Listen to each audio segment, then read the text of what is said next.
إن الحمد لله نحمده ونستعينه ونستغفره ونعوذ بالله من شرور أنفسنا ومن سيئات أعمالنا من يهده الله فلا مضل له ومن يضلل فلا هادي له أشهد أن لا إله إلا الله وحده لا شريك له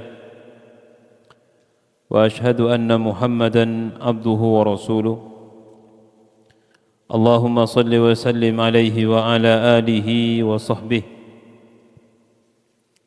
ومن دعا بدعوته ومن سار على نهجه نوينا التعلم والتعليم والتذكر والتذكير والنفع والانتفاع والإفادة والاستفادة والحث على التمسك بكتاب الله وسنة رسوله والدعاء إلى الهدى والدلالات على الخير ابتغاء وجه الله ومرضاته وقربه وثوابه سبحانه وتعالى أما بعد. Jamaah salat subuh Masjid Ar-Rayyan yang dirahmati Allah, alhamdulillah wa syukurillah. Di pagi hari ini kita mendapatkan nikmat dari Allah, bisa melaksanakan salat subuh dengan berjamaah. Alhamdulillah wa syukurillah, kita bisa melanjutkan pembacaan kitab At-Tadhkirah, ensiklopedi kematian, semuanya dalam rangka mengimplementasikan sabda Nabi sallallahu alaihi wasallam, "Aktsiru min dzikri hadimil laddat." Berbanyak oleh kalian mengingat pemutus kenikmatan, yaitu kematian. Tapi dengan syarat tidak membawa kepada keputusasaan, tapi membawa kepada motivasi dan kebaikan. Jadi kalau kita ingat mati, maka kita juga harus melihat efeknya. Efek positif dari mengingat kematian itu ada motivasi dan ada kerinduan kepada surga. Bukan putus asa,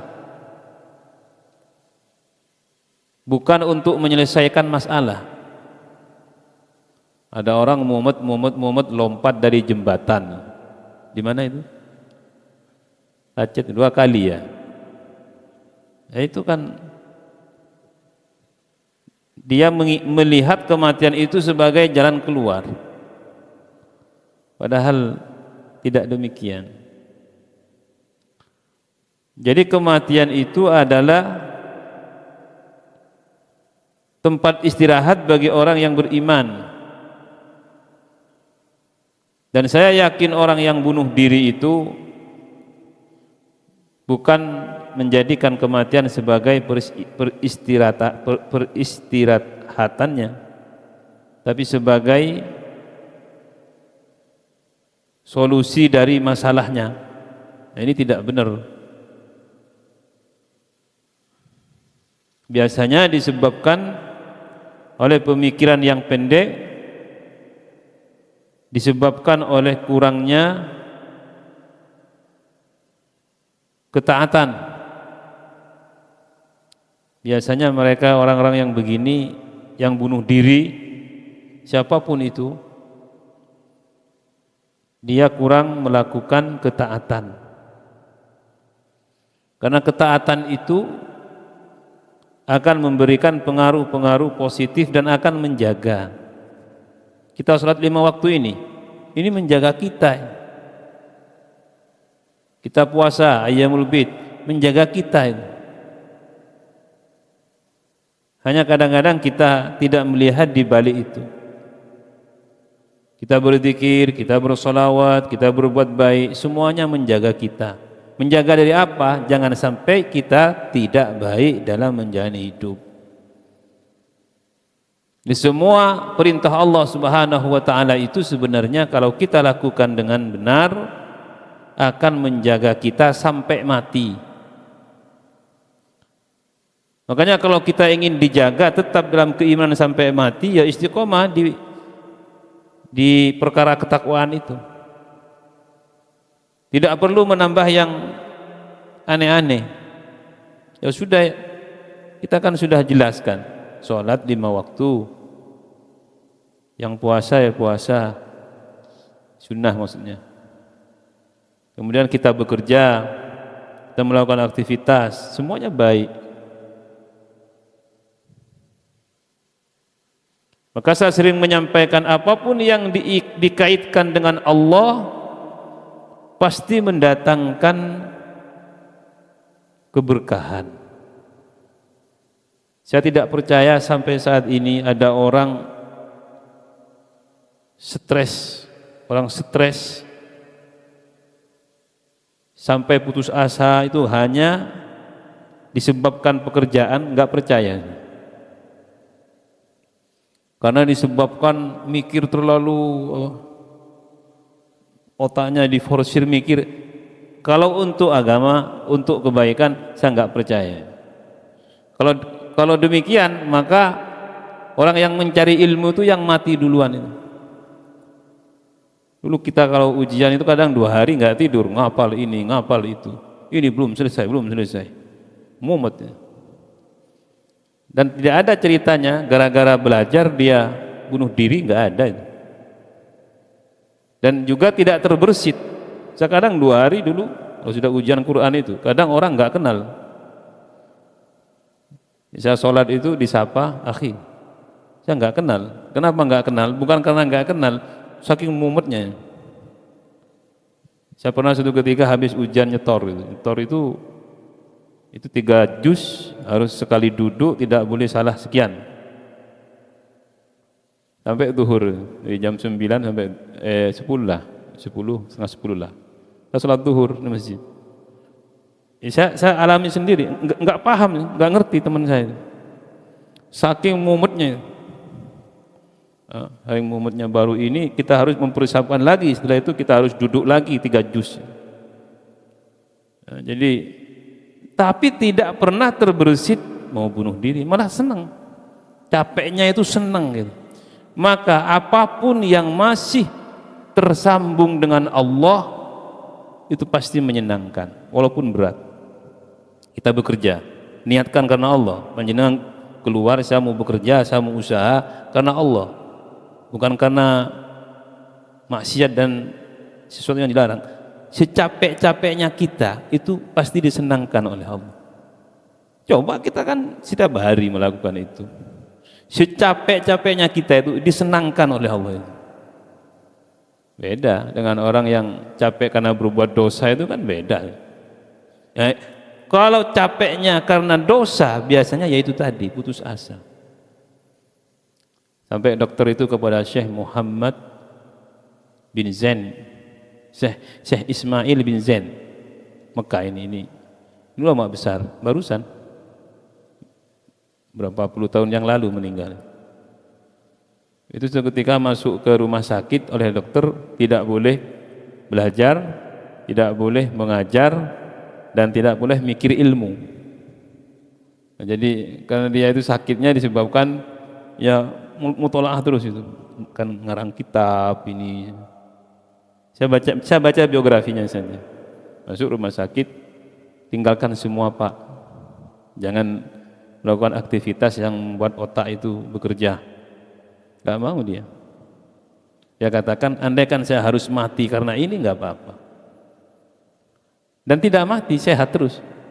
Sampai usianya sehat terus. Karena apa? Ada keyakinan tadi, apapun yang dilakukan karena Allah itu tidak akan mendatangkan beban yang berat. Yang diniatkan karena Allah, apapun itu. Mau makan, mau minum, mau tidur, niatkan semuanya karena Allah. Dalam arti saya mau makan ini supaya sehat, saya tidur ini supaya nanti bisa bangun subuh, saya bekerja ini supaya saya bisa mendapatkan penghasilan, bisa memenuhi kebutuhan. Itu kan karena Allah semua itu kan. Itu insya Allah orang yang begini ini hatinya, jiwanya sehat. Nah, kembali kepada bab yang akan kita bahas, masih di bab proses kematian dan setiap orang mengalami keadaan yang berbeda-beda. Ini sudah kita bahas. Jadi intinya dalam Al-Quran tidak perlu dijelaskan lagi melalui hadis. Kalau sudah di Al-Quran ini sudah jelas.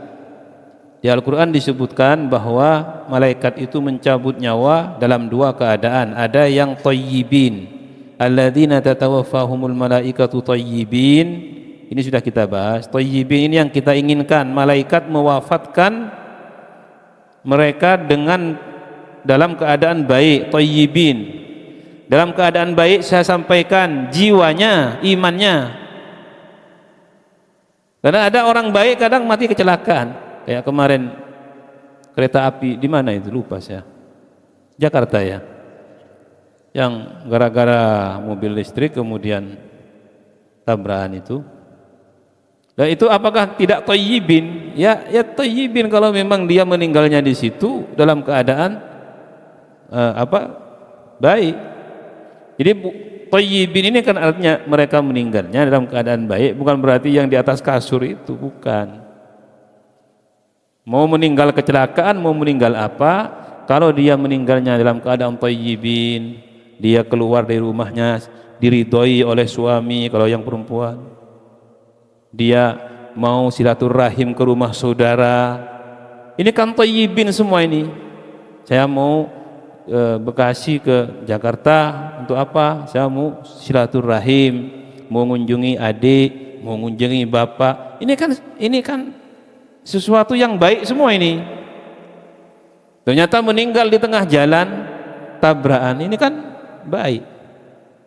Oh, tapi kan hanya tinggal tangannya saja yang anunya hancur. Ya nggak ada masalah, nggak ada masalah.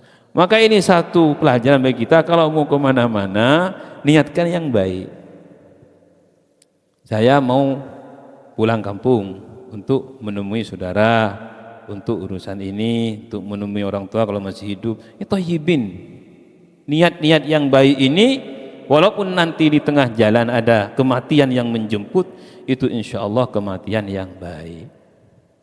Mau tenggelam, mau apa, itu bukan kematian yang tidak baik, itu kematian yang baik kalau memang dia dalam keadaan iman, dalam keadaan baik, tidak berdosa, tidak bermaksiat kepada Allah.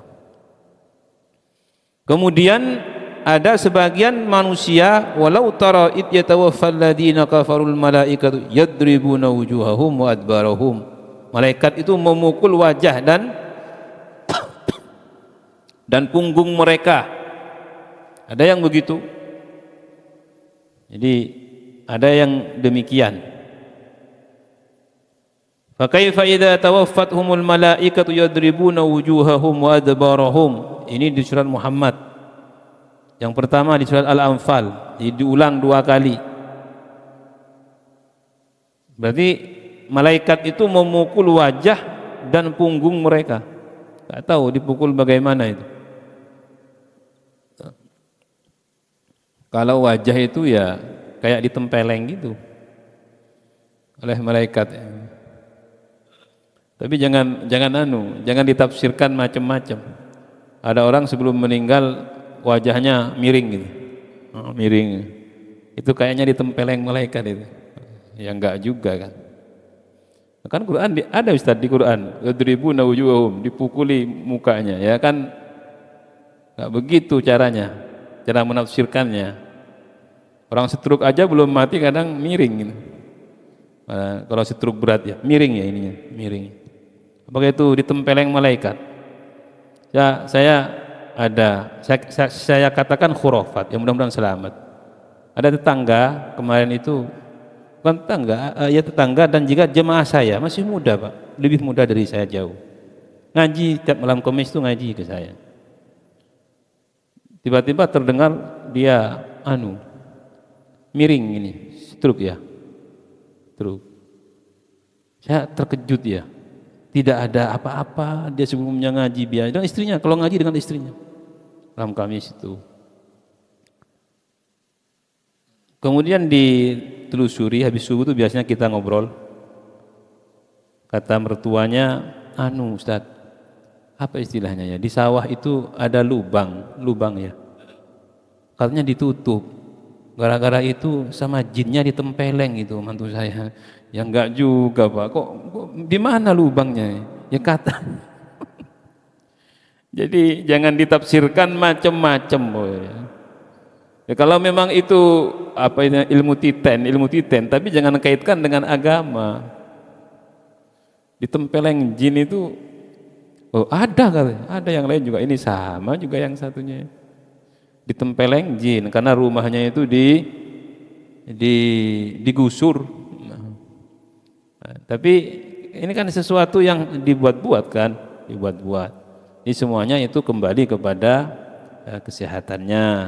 Apakah jin itu bisa mengganggu? Bisa, jin bisa mengganggu. Tapi sesuatu yang tidak kita bisa buktikan dan kita bisa lihat, tidak perlu kemudian dijadikan ketetapan selama tidak ada ulama yang mengatakan. Jadi keadaan orang yang meninggal itu ada yang thayyibin, ada yang malaikat itu memukul wajahnya. Nauzubillahi min dzalik. Nah, kita sampai kepada pasal, dalam pertemuan kemarin kita sampai di pasal apabila seseorang berkata, bagaimana cara mengkompromikan ayat-ayat ini? Ayat-ayat ini yang mana? Ini ayat-ayat artinya ada yang dicabut dalam keadaan thayyibin, baik, ada yang dicabut dalam keadaan dipukul, tidak baik. Bagaimana malaikat maut mencabut banyak nyawa di belahan timur dan barat dalam satu waktu? Ini kalau ada pertanyaan yang terbersit dalam diri kita, malaikat maut itu banyak apa satu? Karena yang kita kenal malaikat maut itu adalah malaikat Israel. Jangan salah. Kalau Israfil itu peniup trompet. Jadi ada Israfil, ada Israel. Nah, Israel ini malaikat mautnya. Nah, kalau kita lihat kematian itu kan hampir setiap waktu kan, setiap waktu. Nah, bagaimana cara malaikat mencabut mereka? Karena dalam riwayat disebutkan kalau ada orang meninggal, malaikat maut mesti di situ. Padahal kadang satu waktu meninggalnya sama. Apa malaikat maut Israilnya ini bisa berubah banyak?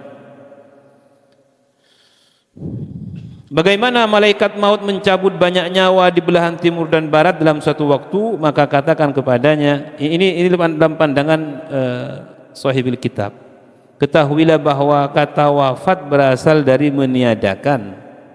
Jadi wafat itu wafa yuwaffi, itu meniadakan, dan mewafatkannya apabila mengambil hingga tidak tersisa sedikit pun. Artinya kalau diwafatkan berarti sudah selesai. Maka terkadang mewafatkan atau mematikan disandarkan kepada malaikat maut karena dia yang menanganinya secara langsung. Kadang disandarkan kepada para pembantunya, berarti ada pembantunya, para malaikat. Kemudian kadang juga disandarkan kepada Allah. Allah yang mematikan, malaikat yang mencabut. Hanya ini semua makna dari mewafatkan. Itu mewafatkan. Nah, yang dimaksud di sini bagaimana cara malaikat itu mewafatkan manusia-manusia dalam satu waktu? Ada satu hadis Nabi SAW bahwa perumpamaan malaikat Israel ini, saya berpegang kepada pendapat ini dari sekian banyak pendapat. Jadi semua yang mati itu pasti sepengetahuan Israel. Hanya yang mencabut dari kaki itu bukan Israel. Saya megang pendapat ini dari sekian banyak referensi. Jadi orang mati itu kalau dicabut nyawanya, semuanya sudah terkonfirmasi kepada malaikat Israel sebagai malaikat maut. Tidak ada yang tidak terkonfirmasi. Nah, apakah ada malaikat? Iya, malaikat-malaikat pencabut nyawa ini ditugaskan. Malaikat itu banyak ya Pak, banyak.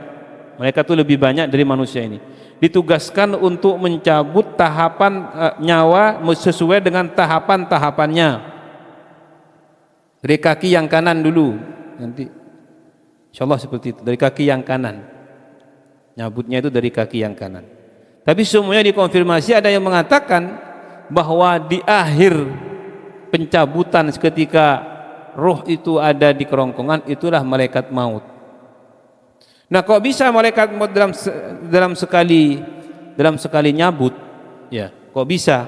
Karena dalam satu riwayat hadis Nabi mengatakan bahwa malaikat maut itu kalau diibaratkan, dibandingkan dengan manusia ini, maka mereka mencabutnya seperti dia dihadapkan kepada qas'ah. Qas'ah itu piring, talam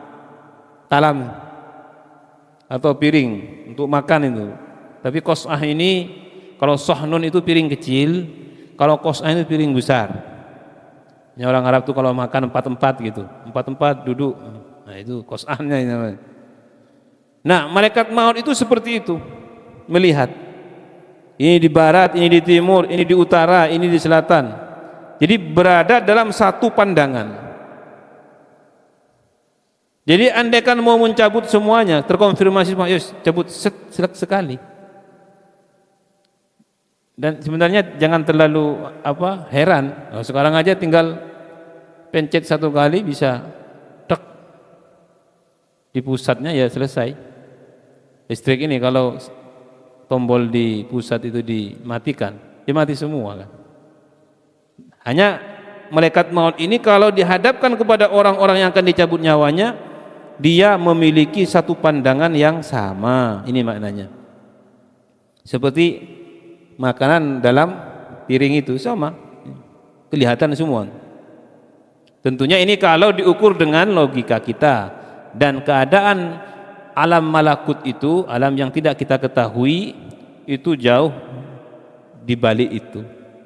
Tidak bisa kita mengukur alam mereka dengan alam kita sekarang, nggak bisa. Nggak bisa kita mengukur alam kubur dengan alam kita ini, nggak bisa. Ya, sekarang kita kan nggak ingin ke sana. Tapi kalau panjenengan di sana baik, selamat, nggak mau balik ke sini, berarti kan begitu cepatnya perubahan. Sekarang ini kita di dunia tidak ingin ke alam kubur, nggak ingin, takut kan. Tapi kalau panjenengan selamat di sana, nggak mau ke dunia, berarti kan di sana lebih nyaman, lebih aman. Nah itu. Dan sebenarnya yang mematikan adalah Allah berdasarkan ketetapannya, sebagaimana firman-Nya, Allahu yatawaffal anfusa hina mautiha. Pada hakikatnya mereka semua itu disuruh oleh Allah Subhanahu wa taala untuk mewafatkan nyawa seseorang pada saat kematiannya. Hina mautiha. Kalau belum waktunya mati, enggak akan mati. Jadi kematian itu bukan pilihan kita. Bukan pilihan kita. Loh, kalau orang yang bunuh diri melompat apakah pilihan? Itu ya tetap memang ketentuannya ya akan mati seperti itu. Tapi sebenarnya hina mautiha ini menandakan kematian itu sudah ada saatnya. Wa huwallazi ahyaakum tsumma yumitukum tsumma yuhyikum. Allah yang menghidupkan, Allah yang mematikan, Allah yang menghidupkan lagi. Ini di Al-Baqarah itu. Jadi Allah menghidupkan dunia, Allah mematikan alam kubur, tsumma yuhyikum. Allah menghidupkan kembali di alam kubur. Ini dalil bahwa di kubur itu kita hidup lagi. Tapi di alam barzah hidup lagi. Hanya melihat sesuatu dan mengalami fenomena-fenomena di situ. Tsumma yuhyikum tsumma ilaihi turja'un, nanti di akhirat. Alladzi khalaqal mauta wal hayata liyabluwakum, menjadikan kematian dan kehidupan untuk menguji. Kita dihidupkan ini salah satu tujuannya untuk diuji. Maka karena kita dalam ujian, tidak ada yang sempurna. Tidak ada yang sempurna, tidak ada yang berakhir. Kita sedih, gak mungkin selamanya, mesti senang. Sama, senang tidak mungkin selamanya, mesti sedih nanti. Jangan lari dari itu. Enggak, saya ingin hidup ini bahagia terus, enggak bisa. Wa tilkal ayyamu nudawiluha bainan nas. Itulah hari-hari yang kami bolak-balikkan, kami kembalikan. Yang awalnya sedih jadi bahagia, yang bahagia sekarang sedih. Itu sampai mati, ya begitu. Nggak bisa. Hanya iman yang ada dalam diri kita yang menyeimbangkan. Dalam kesedihan kita bisa menghibur diri dengan iman, dalam kebahagiaan kita bisa bersyukur, dan itu baik. Makanya kata Nabi SAW, orang beriman itu tidak ada ruginya. Dalam keadaan musibah, sedih, ya dia sabar, kembalikan kepada Allah, tenang. Dalam keadaan bahagia, sukses, dia syukur, dikembalikan juga kepada Allah, ya sama sebenarnya. Makanya ketika kita dalam keadaan bahagia, tenang, ingat, tinggal menunggu waktu nanti sedih. Dalam keadaan sedih juga ingat, kita akan sampai pada keadaan yang senang. Nah, kalau ada yang mengatakan nggak ada Ustaz, dari dulu sampai sekarang ya hidup saya begini, kurang bersyukur namanya. Kurang bersyukur. Kurang bersyukur saja. Ini kalau kita melihat siapapun itu memiliki potensi yang sama untuk senang. Ya kalau bersyukur kan, bersyukur itu dalam arti nerimo ing pandum kalau bahasa panjenengan itu. Itu bersyukur. Bahkan sebagian ulama itu menangis dan banyak taqarrub kepada Allah pada saat dia sukses. Itu yang aneh lagi itu. Dulu ketika dia sukses dalam dunia ya, ketika dia dulu masih fakir, masih biasa, dia bekerja keras. Tapi ketika sukses dia banyak menangis. Kenapa? Karena ternyata banyak yang hilang dari keistiqomahannya. Wallahu alam. Ini juga diceritakan begitu. Paham gimana? Dulu ketika dia miskin, oleh Allah banyak diberi keistiqomahan, bisa ngaji, bisa apa. Ketika dia sukses, banyak yang hilang dari keistiqomahan dia, itu banyak yang hilang. Sehingga dia berpikir, apakah saya harus barter kesuksesan saya dengan kehilangan keistiqomahan dalam agama itu. Subhanallah. Al-Kalabi berkata, malaikat maut mencabut ruh dari jasad, kemudian ia menyerahkannya kepada malaikat rahmat. Jika ruh itu seorang mukmin, maka diserahkan kepada malaikat rahmat. Tapi jika seorang kafir, diserahkan kepada malaikat azab. Ini adalah makna khusus dari hadis Al-Bara radhiyallahu anhu yang nanti akan disebutkan. Ini tentang malaikat rahmat dan malaikat azab. Ada dua malaikat yang berlawanan. Malaikat rahmat itu akan dibersamakan dengan orang baik, malaikat rahmat. Tapi malaikat azab itu akan bersama orang yang tidak baik. Dalam sebuah kabar bahwa malaikat maut duduk dan di hadapannya ada lembaran. Malaikat maut ini, ia menulis di dalamnya pada malam pertengahan bulan Sya'ban. Pertengahan bulan Sya'ban, tanggal 15 Sya'ban. Ini riwayat. Malam itu adalah malam di mana setiap perkara telah ditetapkan, pembagian rezeki dan ajal. Menurut pendapat beberapa ulama seperti Ikrimah dan yang lain, dan yang lebih sahih atau benar, bahwa malam yang ditetapkan setiap perkara di dalamnya adalah malam Lailatul Qadar, pada malam bulan Ramadan. Ini pendapat Qatadah, Hasan Al-Basri, Mujahid ini muridnya Ibnu Abbas dan yang lain.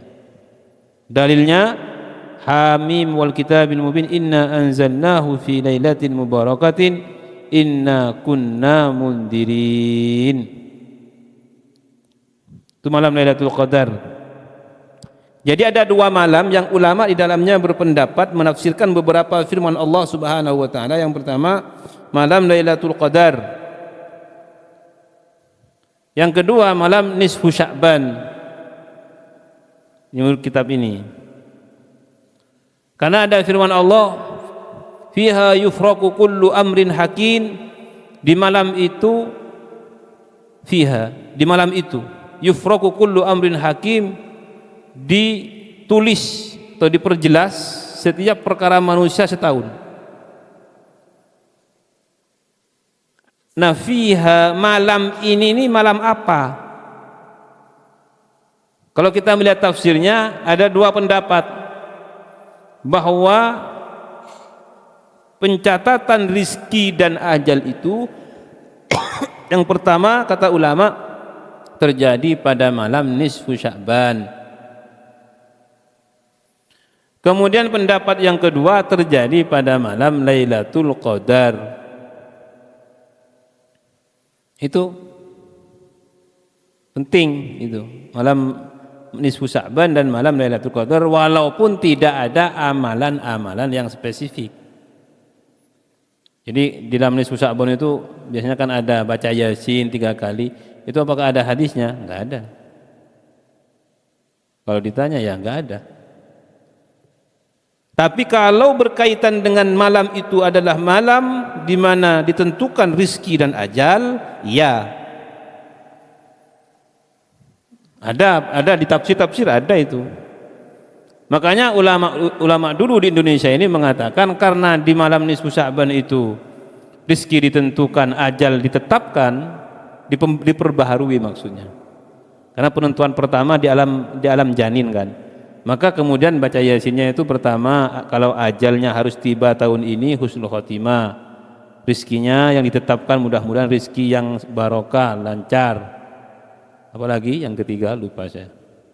Baca Yasin 3 kali niat itu.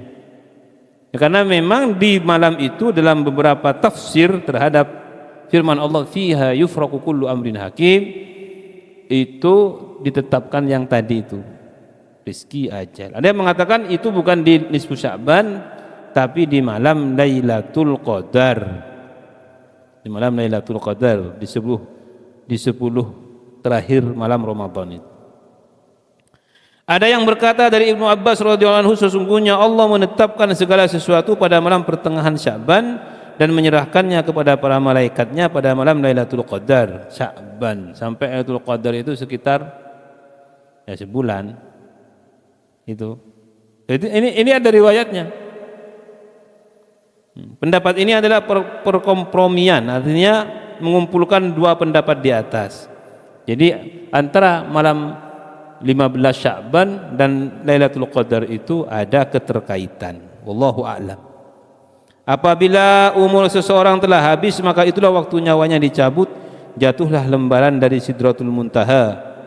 Namanya di situ tertulis dalam lembaran itu, maka umur dan rezeki orang tersebut telah habis. Jadi malaikat maut itu tidak mengambil dalam riwayat ini, tapi malaikat maut dijatuhi. Israel itu loh, Israel ada apa? Dijatuhi apa ini? Lembaran. Ini harus mati sekarang. Ini mati, ini mati, ini mati, ini mati. Siap. Ini andaikan tahu, kita kan diambil lembarannya. Saya belum siap. Dalam sebuah kabar bahwa malaikat maut berada di bawah arsy, maka lembaran-lembaran akan jatuh kepadanya. Di dalamnya tertera siapa saja yang akan mati dari makhluk yang berada di bawah arsy. Ya, kita ini di bawah arsy semua. Jadi lembaran-lembaran itu jatuh kepada malaikat maut dan tahu siapa di dalamnya yang harus mati. Setiap waktu. Hari ini yang akan mati fulan. Besok yang akan mati fulan. Sebagaimana dalam kabar sebelumnya, bila ia melihat kepada seorang manusia yang telah lengkap rezekinya sudah selesai, terputus makanannya sudah selesai, maka ia akan melemparkan sakratul maut kepadanya. Jadi orang itu merasakan sakratul maut kalau sudah rezekinya selesai dan tubuhnya tidak lagi membutuhkan makanan. Disitulah sakratul maut akan dirasakan. Ya, kalau masih makan enak, minum enak, insya Allah masih belum merasakan bukan mati, sakratul maut. Loh, kalau mati mendadak itu ya sama kayak tabrakan yang tadi, mereka enggak langsung mati sebenarnya, sampai tubuhnya itu tidak lagi mampu menerima makanan.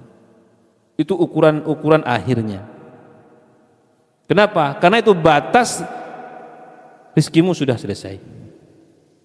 Habis rizkimu sudah selesai di situ. Makanya orang nggak akan mati kalau rizkinya belum diberikan semua. Jangan khawatir. Kita nggak akan mati kecuali rizki kita itu sudah kita dapatkan semua yang ditulis oleh Allah di dalam janin itu. Maka ia akan melemparkan sakratul maut kepadanya, artinya akan merasakan sakratul maut. Maka manusia itu akan merasakan sekarat pada saat itu. Dalam kabar yang lain, kabar ini riwayat ya, di sini diterjemahkan dengan kabar. Maka akan turun 4 malaikat kepada orang yang akan mati. Setiap yang akan mati ada 4 malaikat, bukan Israel ini, bukan. Malaikat, petugas malaikat ini untuk mencabut nyawa. Malaikat yang menarik ruh atau nyawa dari kaki sebelah kanan. Nah, ya, yang kanan dulu.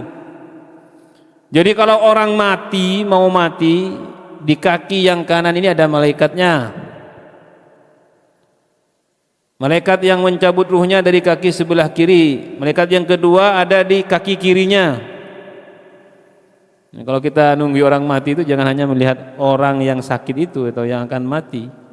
Sadari, ya Allah, ini sebenarnya ini ada malaikat ini. Kalau sudah nazak itu ya, hadir ke situ itu yakini ini ada malaikat, hanya saya nggak tahu. Wa nahnu aqrabu ilaihi minkum walakin la tubsirun.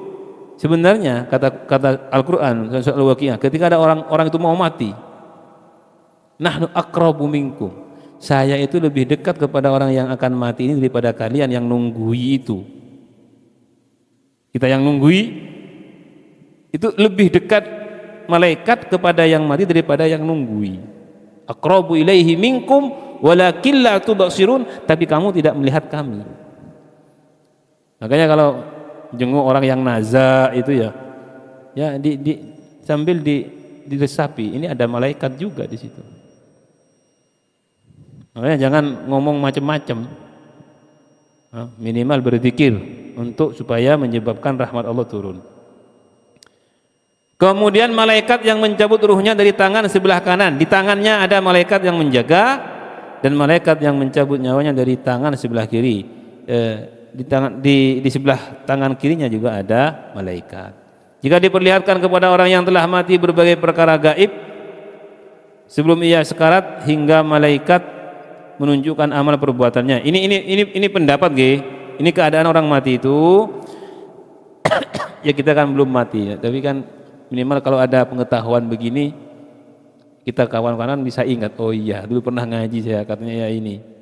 Yang pertama, malaikat menunjukkan amal perbuatan yang kita lakukan itu diperlihatkan semua itu.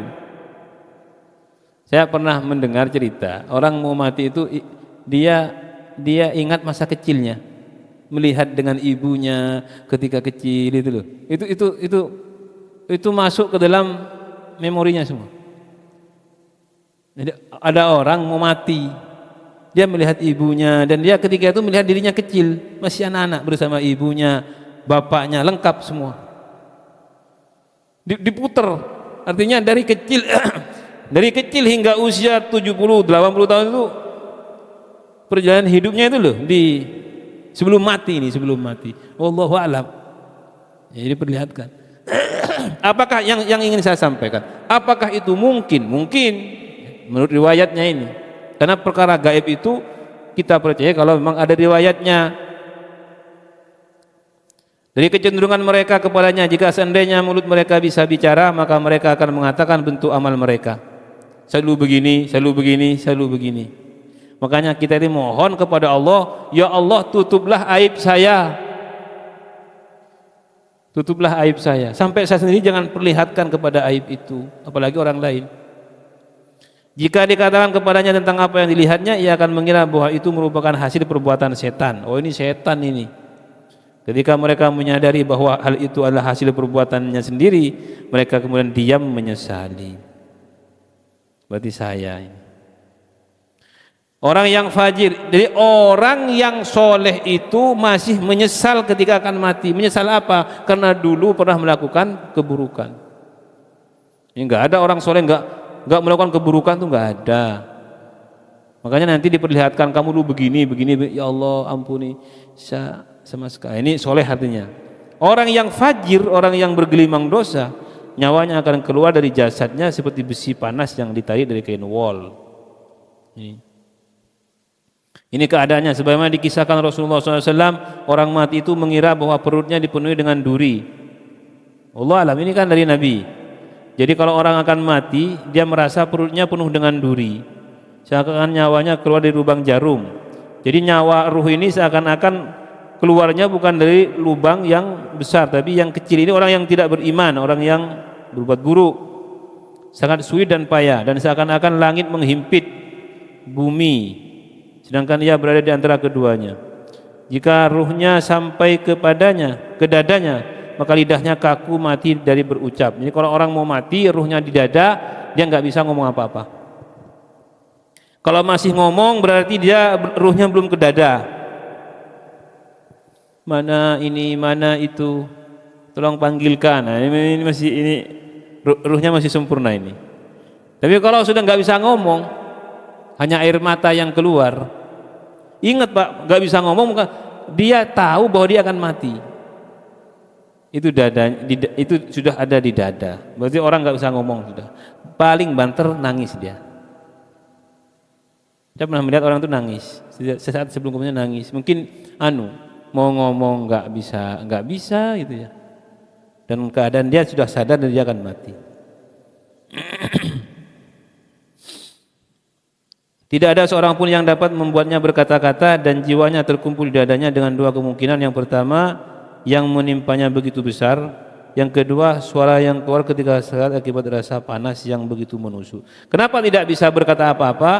Karena saking bingungnya. Kemudian yang kedua, ada yang mengatakan pendapat kenapa tidak bisa berkata ketika nyawanya di dadanya?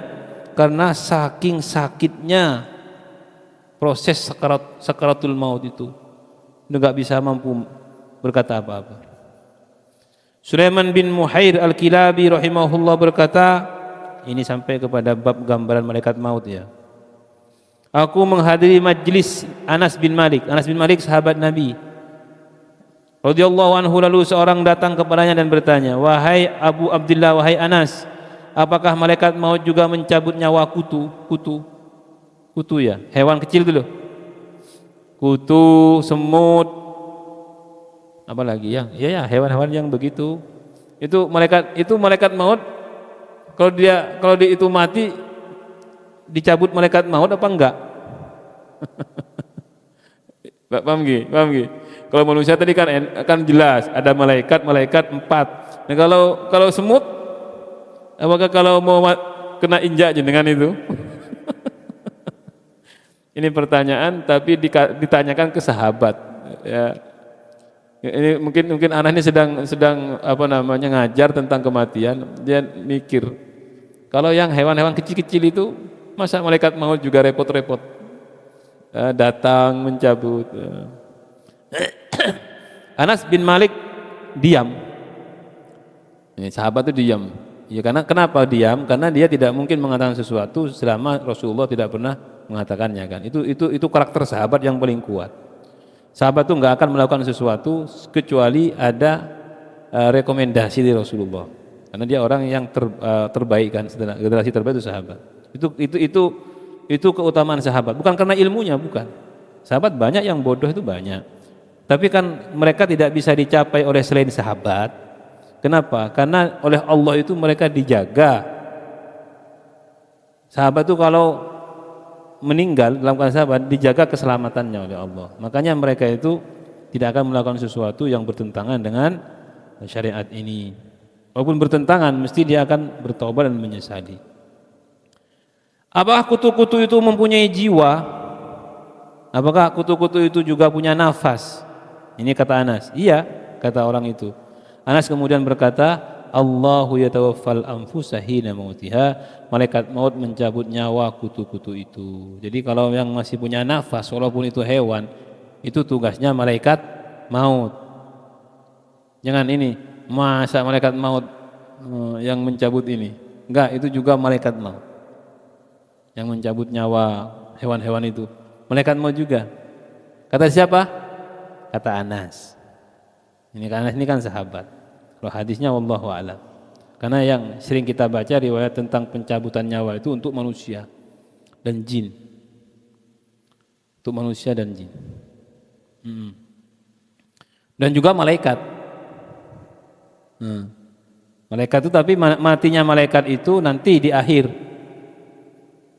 Di akhir nanti setelah semuanya meninggal baru Allah mengatakan siapa yang masih hidup. Ini masih penduduk langit, matikan semua. Siapa yang masih hidup? Kata Allah, tinggal saya, kamu mati juga. Baru Allah tinggal sendirian. Limanil mulkul yaum. Allah kemudian berfirman sendirian. Siapakah pemilik kekuasaan semuanya ini? Lillah. Dia menjawab sendirian. Punya Allah, dia punya dirinya. Itu baru kemudian proses selanjutnya kebangkitan itu. Seperti itu. Wallahu a'lam bishawab. Monggo kalau ada yang perlu disampaikan.